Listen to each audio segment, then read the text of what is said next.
A terrifying 911 call came in one late afternoon, and the call center officer knew right away that a very little child was on the other end of the line. While little Angelica was crying, the officer comforted her and helped her gather accurate information. Welcome to Amazing Truth Channel. Do not forget to subscribe and activate the bell button to receive all new. Now go to the story. The girl informed the officer that her mother hadn't woken up from her sleep and that she was hungry. She persuaded her mother to get up from where she was lying down because she wanted a sandwich. The girl said that no one else was with them when the police questioned if she was at home by herself with her mother. In addition, little Angelica said that even though her mother would not wake up, she was quite fond of Diane. The officer didn't stop asking inquiries. Though she was too young to give her address, Angelica mentioned that they lived close to a park. She was also able to describe the trees in their home, but that didn't really help the officers figure out where to look. Subsequently, the officer inquired if Angelica was aware of the neighbors' names. Fortunately, the young child was able to recall that she was occasionally taken care of by Uncle Jerry and Auntie Trish. The officer instructed Angelica not to hang up the phone but to go to the neighbor's house and see whether they were home. She ought to bring one of the grown-ups to the phone if they were. If they were not, she should come back and speak to the officer again. Angelica showed a lot of bravery by opening the front door and visiting the neighbor's home, but sadly, they weren't there. A train going by was the first thing the contact center officer heard when she came back with the news. When she inquired about the existence of a train track close by, Angelica said that the train did pass their home multiple times a day and that she frequently observed it from the back porch. With a few hints in hand, the police could now attempt to piece together the small girl's whereabouts. She called a coworker for assistance, and together they looked over a map of the area to find homes that were close to both rail tracks and parks. As fate would have it, the two trains that were passing through the city at the time of the call were only a few miles apart, and both tracks had parks as their boundaries. To pinpoint the little girl's location, they required an additional hint. The officer made an effort to get more details out of her. Angelica was able to report to the officer that she saw an elderly man strolling down the street with his dog, and that she could make out the outline of a star outside the window. Not very helpfully, she also mentioned that the house in front of hers had a wooden door. Little Angelica kept inquiring about her mother, and the minutes seemed to stretch into hours. She was right next to her and could see that her skin was quite cold. The contact center officer ordered the kid to cover her mom's body with a blanket and tried to coax her outside of her room, but Angelica was deeply attached to her mother and wouldn't leave her alone. Because of their intimacy, the officer asked her to share details of their lives.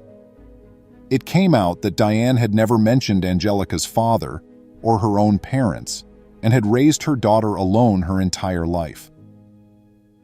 Despite working long hours throughout the day, she consistently made it home in time to give her kid a goodnight kiss and tuck her into bed. They would frequently go feed the ducks in the park's pond and enjoy ice cream from the large shop across the street when she wasn't working. The officer had been waiting for these clues. Only one of the two parks she'd found featured a large enough pond for ducks, and it faced what must have been the large ice cream shop that Angelica was now babbling about. They needed this break badly. Officer Stacy was sent to the area of the young girl who was in need as soon as the police had narrowed down the region. Though the squad was not exactly sure where they were pretty sure they were in the right area. The phone operator had to use all of her skills to keep the exhausted but enthusiastic Angelica on the line, telling her everything she saw and heard. Angelica spoke of the distant dog barking and the lights of passing cars, but she also claimed to be able to hear the ice cream truck singing as it went by. Officer Stacy also heard the ice cream truck at that exact moment.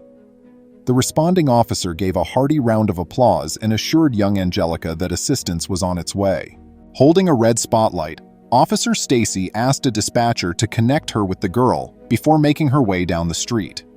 She instructed Angelica to unlock the door and call her name if she saw the light, making broad circular movements with the light and pointing into each yard on the block.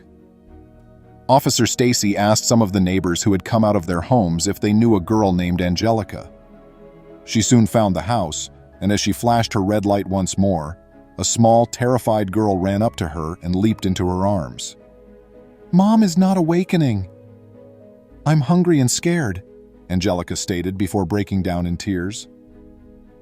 Officer Stacy asked if someone could get Uncle Jerry and Auntie Trish since she didn't want to accompany her back inside the house. She left the young child in their care while the neighbors frantically searched for them and arrived on the scene. She inhaled deeply, then went into the flat to see if she could find her comatose mother. The home was in poor condition. She called Diane's name as she moved from room to room, but she got no answer.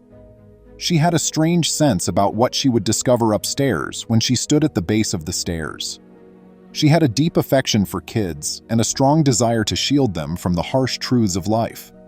She had a deep affection for them for a very personal reason. So it wasn't only that they were pure and innocent that made them hold a special place in her heart. For the last 5 years, Stacy and her husband Rob had been attempting to have a child of their own. Medically, none of them had any issues, but for some reason, the wonderful news was never shared. Stacy had begun throwing herself into the work as a way to get away from it all. She put in a lot of overtime and consistently went above and beyond what was required, particularly when it came to situations involving children. She completed her assignments quite well. When it came to child protection, she would be the greatest police officer in the nation if she were unable to have children of her own. Stacy experienced a lot of horrible things while working, but she never adjusted to death. She always found it terrible to find a dead body, and as soon as she arrived on the first floor, she could smell the stink of death. In the main bedroom, she found the cold and rigid body of a young woman. She must have died the night before. The little child, who had been waiting for assistance for nearly 10 hours, touched Stacy's heart. As the ambulance came to take Angelica's body away, Stacy made sure she was out of sight. She stayed with the girl, even though her shift was finished, until social services came to pick her up. The next day at work, Stacy could not get Angelica out of her thoughts.